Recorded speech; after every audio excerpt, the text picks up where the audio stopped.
이번 주 우리 랩런트들에게 성취된 말씀 제목 다 같이 읽어보도록 하겠습니다. 노예가 된 요셉. 요셉의 이야기를 통해서 우리 랩런트들이 모든 기준을 그리스도, 나의 삶의 중심을 그리스도, 모든 관점을 그리스도로 바꾸는 시간이 되시기를 축복합니다. 이번 주 우리 랩런트들이 붙잡아야 될 한 줄 메시지 다 같이 읽어보도록 하겠습니다. 237 나라 살릴 그림. 이 그림이 그려져야지만 하나님께서 역사하시기 시작합니다. 237 나라를 살릴 사람이 그림이 그려지지 않으면은 채색을 하기도 혹은 어떤 집을 지을 때 밑에 설계 도면이 있고 거기에 맞춰서 뼈대가 올라가고 벽이 생기고 인테리어가 꾸며지듯이 우리 랩런트들이 237 나라 살릴 그림이 그려질 때 하나님께서 역사하십니다. 그래서 그 그림을 그리는 시작이 되기를 축복합니다. 우리 랩런트들이 읽어야 될 본문 말씀 다 같이 읽어보도록 하겠습니다. 그의 주인이 여호와께서 그와 함께 하심을 보며 또 여호와께서 그의 범사에 형통하게 하심을 보았더라.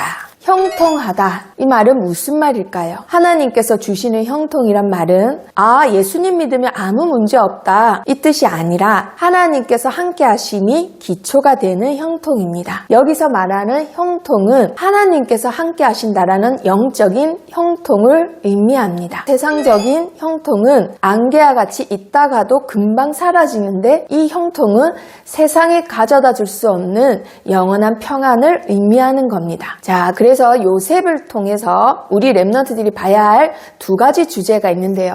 첫 번째 주제가 바로 요셉의 꿈입니다. 자, 요셉이 꿈을 가졌는데 요셉이 가졌던 꿈이란 어떤 것을 말할까요? 요셉의 아빠가 여기서 보이는 야곱입니다. 야곱은 어떤 사람이었죠? 야곱은 자기 형 에서가 받아야 될 복을 사기꾼 기지를 동원해서 자기 엄마 리브가와 합쳐서 장자의 축복을 가졌던 사람입니다. 자, 그때부터 도망자 신세가 되었죠. 삼촌 라반의 집에 가서 20년을 사기를 당하게 되는 거죠. 가는 길에 하나님께서 베델에서 언약을 주십니다. 내가 내게 허락한 것을 다 이루기까지 너를 떠나지 아니하리라. 그리고 또 약속을 주시죠. 너와 함께 있어서 내 조상의 땅으로 돌아가게 하겠다. 내가 너와 함께 하겠다. 또 브니엘에서 어떤 약속을 주시죠? 너를 이제 야곱이라 부르지 마라. 네 이름은 이스라엘이라 해라. 하나님과 사랑과 겨루어 이긴 자니라 하고 이름을 새로 지어주십니다. 그리고 그 이름이 바로 지금 유대인 이스라엘이라는 한 나라가 바로 야곱이라는 한 사람의 이름에서부터 시작되게 됩니다. 그리고 세겜 땅에 거주할 때 하나님께서 또 한 번 언약을 주십니다. 베델로 올라가서 거기서 거주하고 제단을 쌓으라. 하나님께서 온전히 야곱 한 사람을 통해서 하나님의 나라를 이루어 가시는 것을 우리에게 말씀하고 계시는 거예요. 우리도 야곱과 같은 똑같은 기질의 사람이죠. 믿는다고 하면서도 내가 하고 싶은 일, 내가 편한 것을 쫓아서 살아갑니다. 그런데도 하나님께서는 우리를 놓지 아니하시고 잊지 아니하시고 끝까지 우리를 지극히 사랑하시는 그 모습을 야곱을 통해서 우리에게 보여주고 계시는 겁니다. 자, 그렇게 해서 야곱이 20년을 라반의 집에서 고생을 한 것 같지만 사실은 하나님의 커다란 계획 안에서 계속 하나님이 이루어 가시고 만들어 가시는 그 경륜 안에 있었다라는 것을 우리가 지난 시간 들었습니다. 하나님께서 라반 삼촌 집에 있으면서 야곱을 통해서 이루시고자 하셨던 게 뭔가요? 부인 4명을 통해서 아들 12명을 낳는 것이었습니다. 그 아들 12명은 훗날 12지파의 조상이 되죠. 그 중에 유다 지파를 통해서 우리에게 약속하신 메시아 예수님이 오시는 혈통이 됩니다. 삼촌 집에서 20년을 지난 후 길을 떠나게 됩니다. 하나님이 약속하신 베델로 가게 되는데요. 그 가는 길에 베들레헴 길목에서 라헬의 산통이 시작되게 됩니다. 그래서 그 산통 끝에 베냐민을 낳게 되죠. 그리고 라헬은 거기서 숨을 거두게 됩니다. 이렇게 해서 요셉과 베냐민은 배다른 형 10명과 함께 한 집에서 생활하게 됩니다.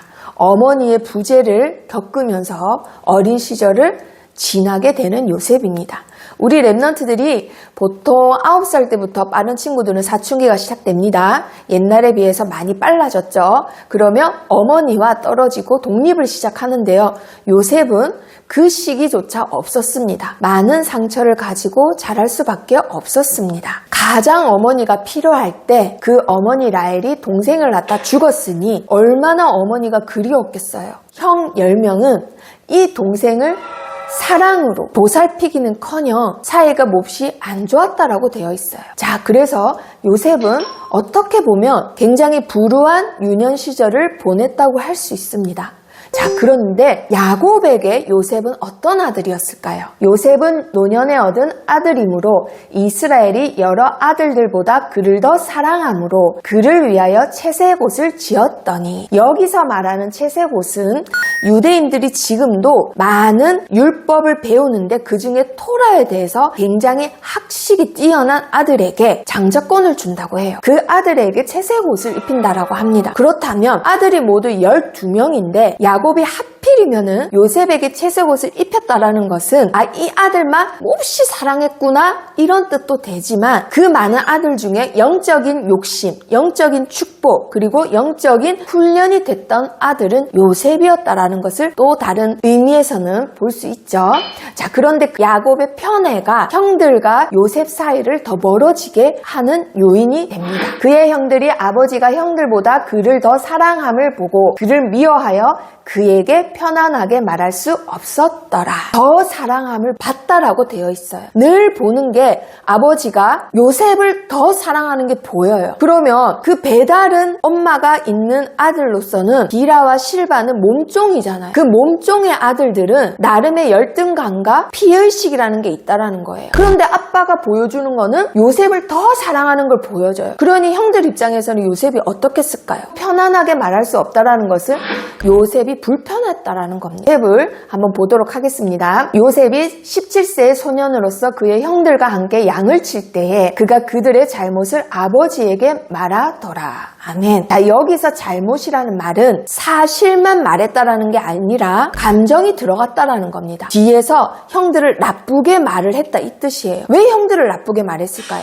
여기서 잠깐 나오지만은 요셉의 기질이 굉장히 자기 중심적인 그런 기질이었던 거예요. 이 형들은 어느 출신이라고요? 아버지가 사랑하는 여자가 아니라 그 사랑하는 여자의 몸종 출신이라는 거예요. 몸종이 낳은 아들이니 너희도 몸종이다. 나보다 신분이 낮다. 이게 밑바닥에 있었던 것을 말을 하고 있습니다. 형님들이지만 형님들로 대우하지 않고 필요가 없어요. 이렇게 자기 감정을 넣어서 아버지에게 전달했다라는 거예요. 그러면 그걸 형들이 모를까요? 당연히 알죠. 그러니까 요셉이 불편했던 겁니다. 그리고 요셉이 그러한 마음이 있던 이유는 뭐죠? 기본적으로 자기 중심이 안에 있었던 아이였던 거예요. 자, 그런데 그래도 그 12아들 중에 가장 영적인 훈련이 되었고 언약이 있었던 유일한 아들이었어요. 그랬더니 어느 날 꿈을 꾸게 됩니다. 자, 이 꿈이 나중에 요셉에게 어떤 일을 일으키는지 한번 보도록 합니다. 형님들, 내가 꿈을 들으세요. 우리가 밭에서 곡식단을 묶더니 내 단은 일어서고 당신들의 단은 내 단을 둘러서서 절하도이다. 한마디로 형들이 요셉에게 절을 한다라는 거예요. 그 얘기를 들은 형들이 가만히 있었을까요? 안 그래도 이 아이가 믿고 불편한데, 아니 네가 참으로 우리의 왕이 되겠느냐? 참으로 우리를 다스리게 되겠느냐? 그의 꿈과 그의 말로 말미암아 더욱 미워하더니 라고 돼 있어요. 그 꿈은 요셉이 형들의 미움을 더 받는 계기가 됩니다. 요셉이 어느 날 또 꿈을 꾸게 됩니다. 꿈을 꾸는데 이번에는 집단이 아니라 지금은 해와 달과 11별이 나오는 거예요. 그래서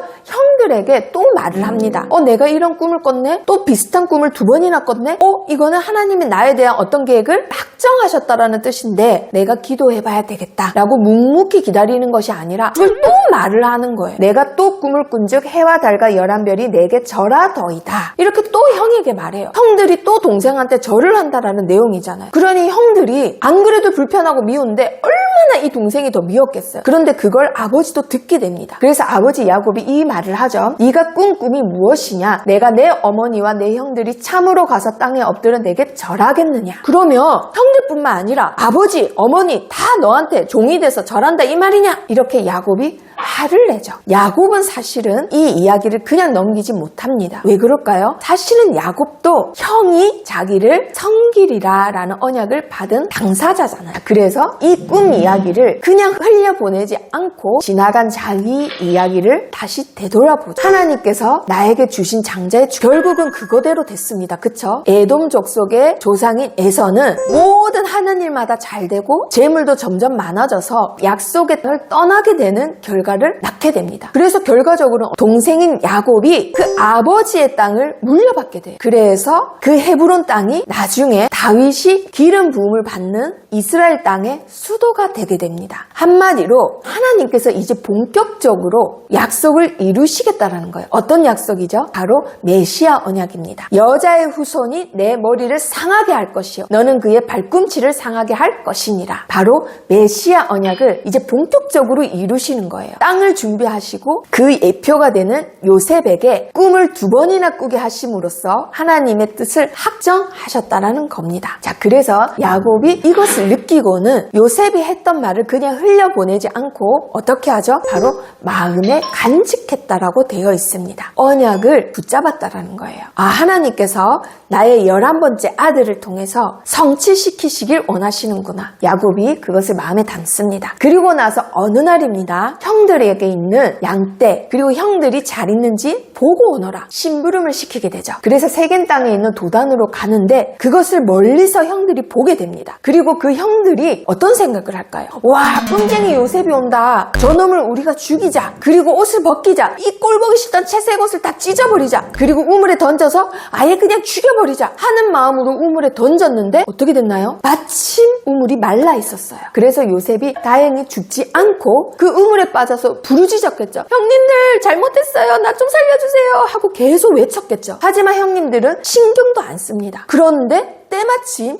그 뒤로 누가 지나갔죠? 바로 미디안 상인이 지나갔어요. 사람을 사서 돈 받고 파는 일을 하는 사람이 지나왔다라는 거예요. 형들 중에 유다 형이 이 말을 합니다. 우리가 우리 손을 대지 말고 그 이스마엘 사람에게 우리 동생을 팔자. 그래서 그 동생을 은 20에 팔아 넘기게 되죠. 이 이스마엘 상인한테 팔려간 요셉은 앞으로 죽을 질 어떻게 될지 아무도 모르는 이 길을 가게 되는 거예요. 그리고 형들도 요셉은 죽었다라고 생각하고 이스마엘 상인 손에 넘겼던 겁니다. 자, 이렇게 해서 첫째 형 르우벤이 찢어진 채색 옷에 짐승의 피를 섞어가지고는 아버지 야곱에게 보여줘요. 아버지, 요셉이 우리가 잠깐 눈을 판 사이에 짐승에게 찢겨져서 죽은 것 같습니다. 어떡하죠, 아버지? 막 이러면서 연기를 하는 거예요. 그것을 본 야곱은 확인을 하고는 엄청 통곡하면서 울어요. 가슴이 찢어지는 것 같죠? 왜 그럴까요? 가장 사랑했던 여인이나 그 아들이 찢어진 채색 옷만 남기고는 죽었다라고 생각했던 거예요. 하지만 뒤에 성경을 계속 읽어보시면 아시겠지만 야곱은 자기가 체험했던 하나님을 알고 있기 때문에 아마 하나님께서 이제 본격적으로 일을 하시는 거구나 라는 마음이 한쪽 구석에 있었을 겁니다. 두 번째 요셉의 주제는 노예 요셉입니다. 미디안 상인의 손에 팔려간 요셉은 어디로 가게 되었을까요?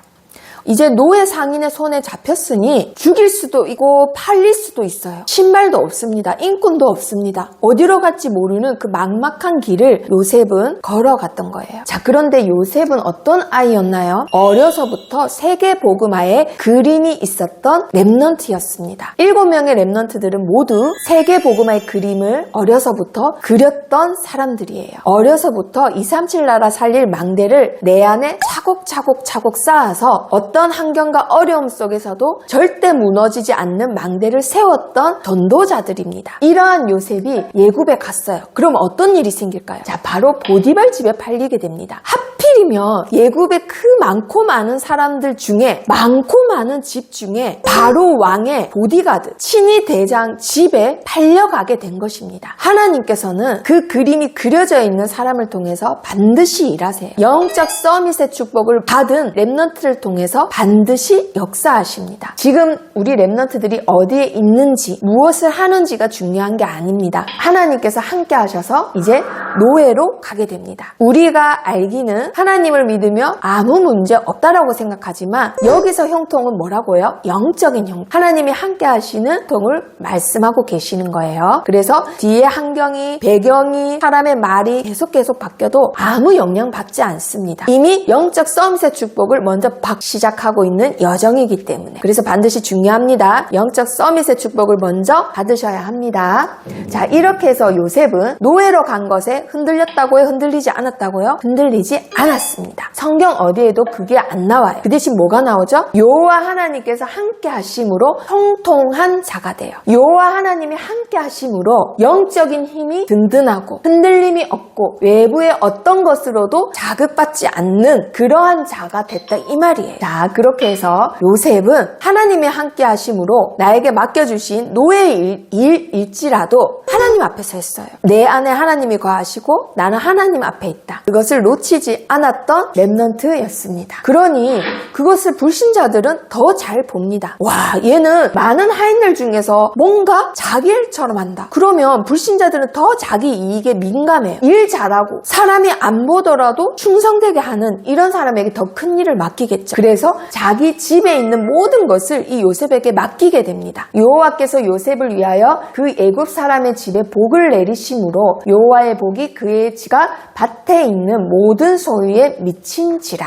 아멘. 그 결과 어떻게 됐나요? 하나님이 함께 하시는 요셉이 가니까 보디발도 복을 받고 보디발의 집에 있는 밭까지 복을 받게 됩니다. 우리 렘넌트들이 237 나라 살릴 그림을 그리는 순간 우리 렘넌트를 통해서 만나는 사람들이 복을 받게 돼요. 나를 통해서 불신자들이 살아나고 그 중에 제자를 찾고 세우는 일이 일어나게 된다는 말씀입니다. 우리 렘넌트를 통해서 렘넌트들의 친구와 선생님과 가정이 이러한 축복을 받기를 축복합니다. 자, 그런데 그 절의 말씀이 이렇게 끝나요. 요셉은 용모가 빼어나고 아름다웠더라. 뭔가 다음 이야기가 이렇게 전개된다라는 거죠. 하필이면 왜 애모에 대해서 말씀하시는 걸까요? 자, 불신자들은 그 사람의 내면을 보기 힘들죠. 영적인 거 보기 힘들죠. 왜 그렇죠? 영이 죽은 상태이기 때문입니다. 그래서 그 집에 영적 문제에 빠져있는 사람 중에 보디발의 아내가 있었습니다. 그 아내가 바로 잘생긴 요셉을 보고는 계속 눈짓을 했던 거예요. 요셉이 그것을 보고는 하나님의 앞에서 이 말을 합니다. 내 주인이 집안의 모든 소유를 간섭하지 아니하고 다 내 손에 위탁하였으니 이 집에는 나보다 큰 이가 없으며 주인이 아무것도 내게 금하지 아니하였어도 금한 것은 당신뿐이니 이 말을 합니다. 모든 것을 내 임의대로 다 할 수 있지만 주인의 아내만은 절대 내가 할 수 없습니다. 그러니 내가 어찌 이 큰 악을 행하여 하나님께 죄를 지으리. 보디발도 아니고 누구라고요? 하나님. 이 시간에도 하나님은 나와 함께 하시고 나의 모든 것을 보고 계십니다. 그래서 절대 나는 하나님 앞에 죄를 지을 수가 없습니다. 이렇게 고백을 하는 거예요. 자, 그런데도 영적으로 죽어있고 무지하기 때문에 보디발의 아내는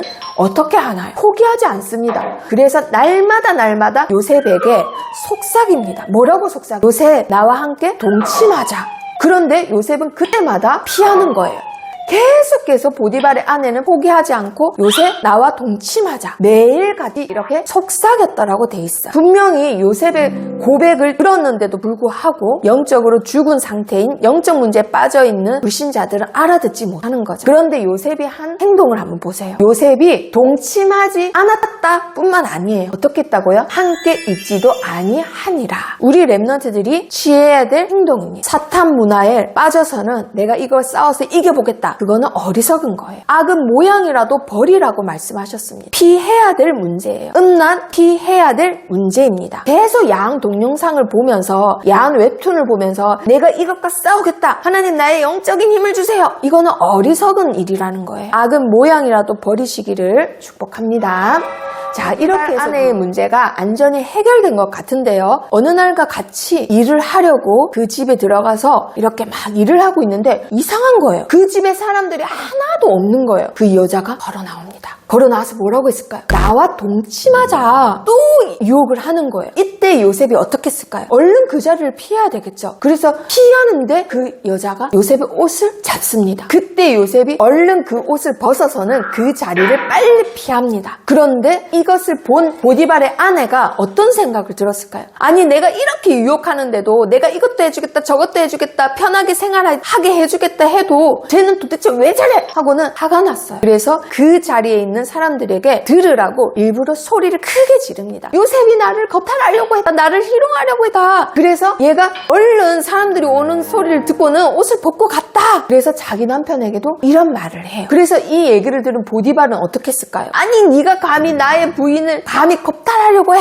하고는 감옥에 들어가! 이랬을 거라는. 자, 그런데 감옥에 들어간 요셉 입장에서는 너무나 억울한 상황입니다. 형들에게 버림받고 죽을 뻔한 위기에 보디발 집에 와서 노예 생활을 열심히 정직하게 했을 뿐인데 나를 또 누명을 씌워서 감옥에 보내다니, 이 정도면 하나님께 화를 낼 만도 해요. 하지만 성경 어디에도 요셉의 원망이 없습니다. 오히려 요셉이 여호와와 함께 하심으로 어떤 자가 됐다고요? 통통한 자가 돼요. 그래서 요셉이 가는 곳곳마다 보디발 집, 그리고 이제는 감옥까지도 요셉 덕분에 복을 받게 됩니다. 그러면 제 요셉이 가졌던 비밀이 무엇이길래 이랬을까요? 바로 어려서부터 세계 복음화할 그림을 그렸다라는 거. 요셉은 얼마든지 상처받을 수 있는 환경 속에 있었던 사람입니다. 계모와 10명의 이북 형제, 그리고 형들의 미움, 그리고 최선을 다했지만은 감옥에 갈 수밖에 없는 그 억울함, 보디발 아내의 거짓 증언, 모든 세계가 나에게 손가락질하고 아니라고 하는 것 같아서 억울하고 상처투성이로 살 수도 있었지만 요셉은 그렇지 않았다라는. 왜 이렇게 흔들림이 없었을까? 가장 먼저 받았던 게 뭐라고요? 영적 서밋의 축복을 받은 자였기 때문에.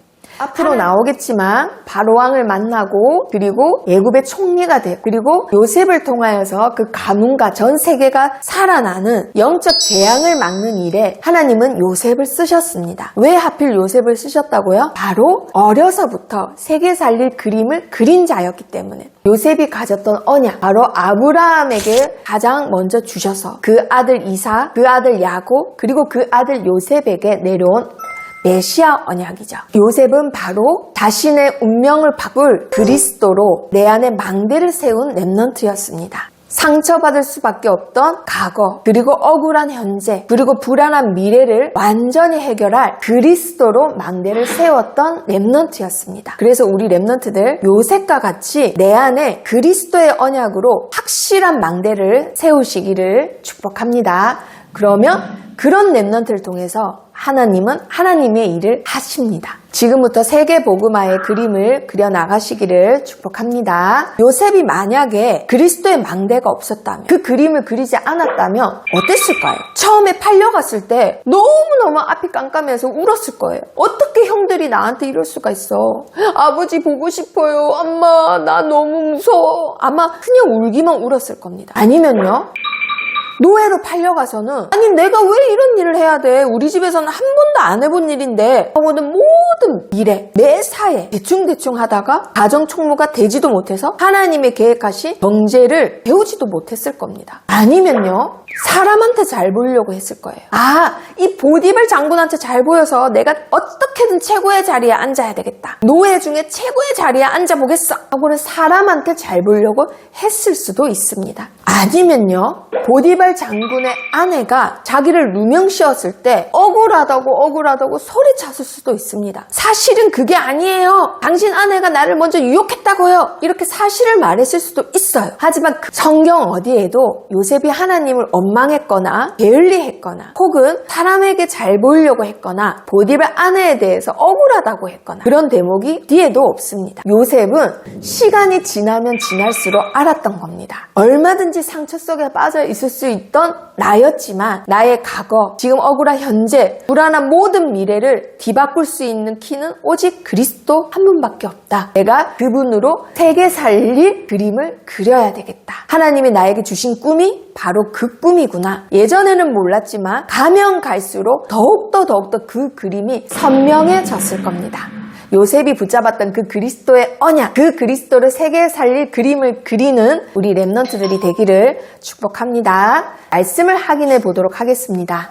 자, 요셉의 이야기를 통해서 하나님께서 말씀하시고자 하는 것은 바로 그리스도입니다. 하나님께서 말씀을 하실 때에 모든 이야기의 주제는 그리스도이십니다. 그리스도를 떠난 사람들은 불신자 상태에 있는 사람들이에요. 자, 그러면 그 중에 첫 번째 어떤 종류의 사람이 있느냐? 바로 복음과 상관없는 사람들이 있어요. 그러면 요셉의 이야기 중에 복음과 상관없는 사람이 누가 있을까요? 바로 요셉의 형들입니다. 창세기 37장 8절 다 같이 읽어보도록 하겠습니다. 그의 형들이 그에게 이르되 내가 참으로 우리의 왕이 되겠느냐? 참으로 우리를 다스리게 되겠느냐 하고 그의 꿈과 그의 말로 말미암아 그를 더욱 미워하더니. 아멘. 형들은 하나님이 요셉에게 주신 꿈을 다 들었으면서도 세계 복음화라는 생각을 전혀 하지 못했어요. 왜 그랬을까요? 한 번도 237 나라 살릴 그림을 그려본 적이 없기 때문에, 한 번도 세계 복음화할 사명에 대해서 생각해 본 적이 없기 때문에 그냥 절을 한다고 하니까 기분이 나쁜 거예요. 왜 내가 너보다 낮아야 돼? 왜 내가 너보다 못해야 돼? 오로지 나 중심밖에 없습니다. 예수님 당시에도 똑같았어요. 마태복음 13장 말씀을 다 같이 찾아보도록 하겠습니다. 예수를 배척한지라 예수께서 그들에게 말씀하시되 선지자가 자기 고향과 자기 집 외에서는 존경을 받지 않음이 없느니라 하시고 그들이 믿지 않음을 말미암아 거기서 많은 능력을 행하지 아니하시니라. 아멘. 예수님이 70인 제자를 세우시기 전에 어디를 데려가시느냐? 바로 자신의 고향을 데려가십니다. 그러면 제자들이 생각할 때 스승님의 고향이니까 굉장히 한호하고 우리를 막 받아주겠지라고 생각했을 수도 있습니다. 그런데 어떻게 됐나요? 오히려 더 천대하고 배척합니다. 그래서 예수님께서 말씀하세요. 선지자가 고향에서는 이러한 대접을 받는다. 일부러 보여주신 겁니다. 왜 보여줬을까요? 너희가 앞으로 가는 길이 이렇다라는 걸 말씀하셨던 겁니다. 그리고 나서는 70인 제자를 세우시고는 그 길을 가라고 파송하십니다. 자, 그리고요, 불신자 상태에 있는 사람들의 특징은요, 영적인 문제에 빠져 있습니다. 우리가 보기에는 잘 살고 아무 문제 없어 보이는 무탈한 불신자 상태에 있는 사람들도 있을 수 있습니다. 하지만 그들에게도 한 명도 빠짐없이 뭐가 있다고요? 영적인 문제는 반드시 있어요. 왜 그럴까요? 하나님을 떠났기 때문입니다. 자, 창세기 39장 6절에서 7절 말씀 다 같이 읽어보도록 하겠습니다.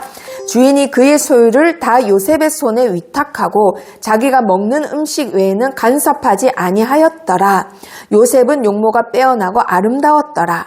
그 후에 그의 주인의 아내가 요셉에게 눈짓하다가 동침하기를 청하니. 보디발 장군의 아내는 무엇이 부족했을까요? 보디발 장군 집이 왕실 다음으로 굉장히 컸던 집이에요. 하인도 셀 수 없이 많고 너무 집이 커서 지하에 정치인을 가두는 감옥이 따로 있을 정도로 굉장히 부유하고 막강한 권력을 가졌던 사람이에요. 그때 당시에는 누가 왕을 많이 자주 만나느냐가 실제 권력이었던 시대였어요. 그런데 그 바로 왕의 가장 가까이에서 왕을 지키는 호위대장이에요. 그러니 얼마나 어마어마한 막강한 권력을 가진 자였겠냐고요. 그런데 그의 아내가 도대체 뭐가 부족해서 그 왜 노예한테 자기랑 동침하자고 매일매일 그렇게 눈짓을 했냐라는 거예요. 바로 해결되지 못한 영적인 문제가 있다는 겁니다. 우리가 보기에는 사회적으로 성공한 사람일지라도, 우리가 보기에는 막강한 권력을 가진 자일지라도, 우리가 보기에는 어마어마한 재산을 가진 자일지라도 영적인 문제는 있습니다. 그리고 고린도전서 2장 13절 말씀 다 같이 찾아보도록 하겠습니다. 우리가 이것을 말하거니와 사람의 지혜가 가르친 말로 아니하고 오직 성령께서 가르치신 것으로 하니 영적인 일은 영적인 것으로 분별하느니라. 아멘. 사람의 지혜로는 설명하지 못하는 세계가 있어요. 그게 바로 뭐죠? 바로 영적인 일입니다. 영적인 세계가 있다라는 거예요. 그런데 불신자들은 그것을 다 무시해요. 그래서 아무리 요셉이 보디발 장군의 부인에게 내가 하나님 앞에 어찌 죄를 범하겠느냐는 말을 들었어도 영적으로 무지하고 무감각하기 때문에 못 알아듣는 겁니다. 영적인 일에 대해서 도무지 알아들을 수가 없습니다. 왜 그럴까요? 영이 죽은 상태이기 때문에. 불신자 상태에 있는 사람들의 특징, 영혼을 사랑하는 마음이 전혀 없어요. 영혼을 사랑하는 마음이 없으면 어떤 일을 할까요? 창세기 37장 말씀 다 같이 읽어보도록 하겠습니다. 그때 미디안 사람 상인들이 지나가고 있는지라 형들이 요셉을 구덩이에서 끌어올리고 은 20에 그를 이스마엘 사람들에게 팔매 그 상인들이 요셉을 데리고 애굽으로 갔더니 미디안 상인 같은 사람들이 있습니다. 영혼을 사랑하는 마음이 없어서 다만 돈으로만 계수하는 거예요. 그 사람이 하나님의 형상임을 알지 못하고 그 안에 하나님의 형상인 영이 있고 영적인 존재라는 것을 전혀 알지 못합니다. 그러니 영혼을 사랑하는 마음이 있을 수가 없죠. 그리고 그것은 바로 예수님을 예표하게 돼요. 마태복음 26장 15절 말씀 다 같이 찾아보도록 합니다. 내가 예수를 너희에게 넘겨주리니 얼마나 주려느냐 하니 그들이 은 30을 달아 주거늘. 자, 여기서 가룟 유다가 예수님을 팔려고 하니까 이들에게 뭐라고 하죠? 대제사장들에게 얼마를 주려느냐 이렇게만 말을 합니다. 영혼을 사랑하는 마음이 없어요. 자, 그런데 우리 렘넌트들 복음과 상관이 없고 영적인 문제 해결이 안 되고 영혼을 사랑하는 마음이 없기 때문에 자기뿐만 아니라 주위 사람들도 다 죽게 돼요. 해결 안 된 채 지옥에 가게 됩니다. 이렇게 인간이 해결할 수 없는 일이기 때문에 하나님께서 해결할 수 있는 길을 여셨습니다. 그 길이 바로 누구인가요? 예수 그리스도이십니다. 이 예수 그리스도만 운명 사주 팔자에 묶여서 이렇게 살 수밖에 없는 우리를 다시 뒤바꿀 수 있고 재창조할 수 있는 유일한 길이 되십니다. 자, 그러면 예수 그리스도를 통해서 우리가 어떤 도전을 하면 되는지 한번 보도록 합니다. 마태복음 8장 13절 말씀. 예수께서 백부장에게 이르시되 가라 내 믿은 대로 될지어다 하시니 그 즉시 하인이 나으니라. 아멘. 우리 렘넌트들이 가져야 될 거. 믿은 대로 되는 거예요. 우리 렘넌트들의 믿은 대로. 아, 내가 237 나라 세계 살릴 그림 그려봤자 뭐해. 나는 지금 여기서 이것밖에 안 되는 사람인데 내까짓게 무슨 세계를 살려. 그 믿은 대로 되는 거예요. 내가 부족할지라도 내가 지금 여기에 있을지라도 하나님은 내 안에 언약으로 정확한 망대를 세우시고 나를 통해서 237 나라를 살리실 거야. 하나님의 뜻을 나의 인생을 통해서 이루실 거야. 그리고 그 그림을 지금부터 그려야 돼. 라는 믿음대로 되는 겁니다. 우리 렘넌트들이 세계 복음화할 지도자라는 거 믿으시기를 축복합니다. 마가복음 9장 23절 말씀 다 같이 읽어보도록 합니다. 예수께서 이르시되 할 수 있거든이 무슨 말이냐. 믿는 자에게는 능히 하지 못할 일이 없느니라. 아멘. 믿는 자에게는 하지 못하는 일이 없다고 말씀하셨어요. 예수님께서 직접. 그렇기 때문에 우리 렘넌트들 믿음대로 됩니다. 지금부터 세계 복음화할 그림을 내 안에 망대로 세워나가시기를 축복합니다. 자, 그리고 예수 그리스도로 우리 렘넌트들에게는 상상치도 못할 권능이 생겼습니다. 권세와 능력이 생겼다라는 말이죠. 마가복음 6장 7절 말씀 다 같이 읽어보도록 하겠습니다. 12 제자를 부르사 둘씩 보내시며 더러운 귀신을 제어하는 권능을 주시고. 아멘. 예수님께서 제자를 부르셔서 뭐 하셨다고요? 귀신을 내어 쫓는 권능, 귀신을 제어하는 권능을 주셨다고 하셨어요. 우리 렘넌트들에게는 세계 재앙을 막을 능력이 있습니다. 그 능력은 바로 기도로 사용하시는 거예요. 방법은 오직 기도밖에 없습니다. 기도나 해 이게 아니라 기도가 다입니다. 하나님께서 일하시는 것이 가장 빠르고 정확하고 완벽하시기 때문에. 마가복음 9장 28절 다 같이 읽어보도록 합니다. 집에 들어가시며 제자들이 조용히 묻자오되 우리는 어찌하여 능히 그 귀신을 쫓아내지 못하였나이까. 이르시되 기도 외에 다른 것으로는 이런 종류가 나갈 수 없느니라 하시니라. 아멘. 제자들이 열심히 해서 귀신을 쫓아내려고 했어요. 힘으로 쫓아내려고 했습니다. 하지만 되지 않았어요. 그래서 예수님이 귀신을 쫓아내시고는 뭐라고 하셨나요? 기도 외에 다른 것으로는 할 수 없다. 오직 방법은 기도밖에 없습니다. 우리 렘넌트들이 예수 그리스도의 이름으로 기도할 때에 하나님께서 직접 일하시고 응답하시고 하나님께서 그 일을 행하시는 겁니다. 오직 기도로만 237 나라 살릴 그림을 그려서 견고한 망대로 만들어 흑암 문화와 흑암 세력을 꺾을 수 있습니다. 우리 렘넌트들이 예수 그리스도 이름으로 공중 권세 잡은 자를 흑암 권세를 안전히 깨트릴 수 있습니다. 깨트린다라는 뜻이 뭐죠? 다시 펴지 못하도록 완전히 끊어낸다라는 뜻입니다. 사탄의 이러한 일을 완전히 끊어내는 권능이 우리 렘넌트들에게 있습니다. 방법은 뭐라고요? 오직 기도밖에 없어요. 자, 그런데 우리가 이러기 쉽다라는 거예요. 마태복음 26장 40절 다 같이 읽어보도록 합니다. 제자들에게 오사 그 자는 것을 보시고 베드로에게 말씀하시되 너희가 나와 함께 1시간도 이렇게 깨어 있을 수 없더냐?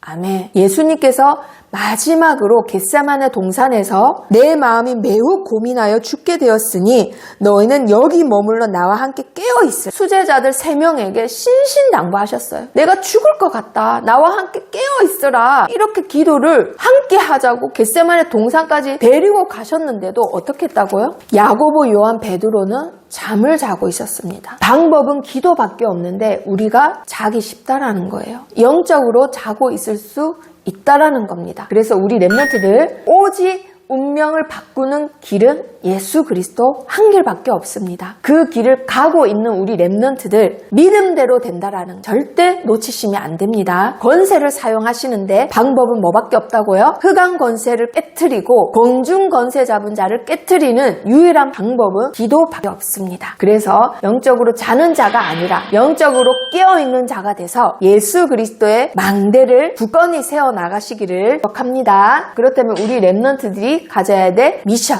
3가지가 있습니다. 예수님의 이야기. 이게 무슨 말일까요? 할아버지 할머니가 돼서 지금까지 어떻게 사셨어요? 할아버지 할머니? 라고 누군가 묻는다면 우리 렘넌트도 어떻게 얘기할래요? 내가 이렇게 열심히 살았고 이런 걸 이루어냈고 내가 이렇게 잘났다. 내 얘기예요. 그쵸? 그런데 오늘 성경에 굉장히 놀라운 이야기가 있습니다. 창세기 37장 1절 말씀 다 같이 읽어보도록 합니다. 야곱이 가나안 땅 곧 그의 아버지가 거류하던 땅에 거주하였으니 야곱의 족보는 이러하니라. 아멘. 자, 아버지께서 거류하던 나그네처럼 여기는 완전히 내가 정착해야 되는 곳이 아니다. 그냥 텐트 치고 거류하던 곳이었는데 이제 야곱이 어떻게 한다고요? 거주하게 됩니다. 그 헤브론 땅이 나중에 이스라엘의 수도가 되죠. 자, 그리고 그 뒤에 뭐라고 돼 있나요? 야곱의 족보는 이러하니라 하고 쭉 나와야 되는데 요셉이 17세의 소년으로서 이렇게 이야기가 진행돼요. 요셉의 이야기가 지금부터 시작해서 창세기 50장까지 이어지게 됩니다. 아니 야곱의 족보에 대해서 얘기한다 해놓고는 왜 요셉의 이야기가 50장까지 마지막 장까지 진행이 될까요? 바로 여기서 말씀하시는 요셉이라는 아이는 예수 그리스도를 예표하는 상징적인 인물로 나오기 때문입니다. 요셉을 통해서 하나님이 애굽에 미리 보내셔서 생명을 구원하는 일을 하십니다. 그리고 다시 이스라엘 백성들이 그 애굽 땅에 들어갔다가 다시 이스라엘 땅으로 올라가는 일 또한 요셉을 통해서 야곱은 이 요셉이라는 인물을 통해서 하나님께서 약속하신 언약이 완전히 성취된다는 것을 보고 끝이 나는 게 바로 창세기 말씀입니다. 하나님께서 정말 이루시고자 했던 것, 생명을 살리시는 것, 전 세계의 모든 생명을 보존하게 하시는 것, 그리고 이스라엘의 민족을 이루시는 것 봤던 겁니다. 그래서 여기서 야곱의 족보는 이러하니라 하고 요셉의 이야기를 했던 것은 우리들의 이야기가 바로 예수 그리스도의 이야기가 돼야 된다는 것을 말씀하고 계시는 겁니다. 지금까지 어떻게 사셨어요, 할아버지? 라고 한다면 내가 예수님을 믿고 하나님의 어떠한 사랑을 받아 하나님께서 나를 어떻게 어떻게 구원하셨고 구원의 이야기, 그리고 하나님이 나를 하나님의 백성으로 어떻게 만들어 가셨는지 야곱처럼 그렇게 이야기를 전하는 자가 되기를 축복합니다. 야곱이 요셉을 통해서 하나님이 나를 얼마나 사랑하시는지, 그래서 지금 나를 어떻게 구속하시는지, 그리고 이렇게 못나고 부족하지만은 하나님의 나라로 어떻게 완성해 가시는지, 그것을 야곱이 보고는 숨을 거두는 것이 창세기 50장입니다. 그리고 두 번째, 성전 의식을 가지셔야 됩니다. 요셉의 이야기를 보시면요, 너무나 많은 유혹이 있었습니다. 하지만 자기가 노예일 때 보디발 장군이 봤을 때만 열심히 일한 것이 아니에요. 하나님 앞에서 나에게 맡겨주신 작은 일도 충성된 자가 될 때 하나님은 큰 일을 맡기시는 거예요. 그래서 우리 랩런트들이 지금은 아무도 몰라주는 자리에 있을지라도 하나님은 보고 계신다. 내가 있는 이 자리는 바로 하나님 앞이다. 그리고 내 안에 하나님이 거하시고 나는 하나님의 성전된 몸이다. 그래서 성전 의식이 있으셔야 됩니다. 의식을 하시라는 거예요. 의식. 그러면 하나님은 반드시 우리 랩런트들을 요셉과 같이 가는 곳곳마다 사람을 살리는 자들로 쓰신다라는 거예요. 자, 그리고요, 세 번째 미션. 세계 복음화의 그림을 지금부터 그리셔야 됩니다. 전 세계 영적 재앙을 막아야 합니다. 237 나라 살릴 망대를 세우셔야 해요. 그러려면은 언약을 잡고 237 나라 살릴 그림을 지금부터 그려 나가셔야 됩니다. 7명의 랩런트들 특징이 어려서부터 그 그림을 그렸습니다. 내 수준, 환경, 능력 보지 마시고 지금부터 237 나라 살릴 그림을 그리셔야 돼요. 점점점 흑암은 몰려오고 재앙은 깊어집니다. 영적 재앙을 반드시 막으셔야 돼요. 주일학교가 사라지고 교회가 문을 닫고 예배가 없어지는 이 시대에 반드시 재앙은 더 크게 몰려옵니다. 그래서 공중권세 잡은 자, 영적 문제를 깨트릴 자, 흑암의 권세를 깨트릴 자, 바로 우리 랩런트들입니다. 예수 그리스도로 언약의 망대를 세우셔서 요셉과 같이 만나는 모든 사람, 보디발 간수자, 나중에 나오겠지만 이스라엘 전체 나라와 전 세계를 살리는 하나님의 빛의 망대가 되시기를 축복합니다. 자, 그래서 언약을 잡고 지금부터 내 안에 망대를 세우자. 언약 잡으면 망대는 세워집니다. 세 가지 붙였습니다. 내 안에 망대, 세계복음화 그림을 오늘부터 그려나가시기를 바랍니다. 언약을 잡는 순간 망대는 세워지는 거예요. 두 번째요, 흑암이 꺾이고 현장이 변합니다. 누구를 통해서요? 이 그림이 그려진 사람, 내 안에 이러한 망대를 세운 사람을 통해서 일단은 우리 랩런트들이 가는 현장 흑암이 꺾여요. 그러면 어떻게 될까요? 하나님이 함께 하심으로 형통한 자의 축복을 받습니다. 보디발이 그 은혜를 받았던 것처럼, 간수장이 그 은혜를 받았던 것처럼 우리 랩런트 한 사람 때문에 랩런트가 가는 현장이 변화되고 살아납니다. 우리 랩런트들이 그러한 한 사람의 축복을 받기를 바랍니다. 자, 그리고 운명을 바꾸는 재창조에 도전하시기를 바랍니다. 요셉은 얼마든지 과거에 묶여있고 현재에 분노하며 미래를 포기할 수 있었던 랩런트였어요. 하지만 운명을 바꾸는 재창조에 도전했습니다. 예수 그리스도를 붙잡고 우리 랩런트들이 내 안에 망대를 세워 나의 운명, 가문, 세계를 살리는 자로 하나님 앞에 쓰임받기를, 하나님의 최고의 도구가 되시기를 축복합니다. 기도하고 마치겠습니다. 살아계신 하나님 감사합니다. 237 나라 모든 랩런트들이 요셉과 같이 하나님과 함께함을 24시 누리게 하소서. 어떠한 환경과 사람, 사건 속에서도 하나님께서 함께 하심으로 형통한 자의 축복을 누려 전 세계 영적 재앙을 막는 세계 복음화의 그림을 내 안에 망대로 세워나가며 반드시 이루실 237 5천 종족 살리는 하나님의 구원 계획에 우리 랩런트들의 인생이 쓰임받게 하소서. 예수 그리스도 이름으로 기도합니다. 아멘.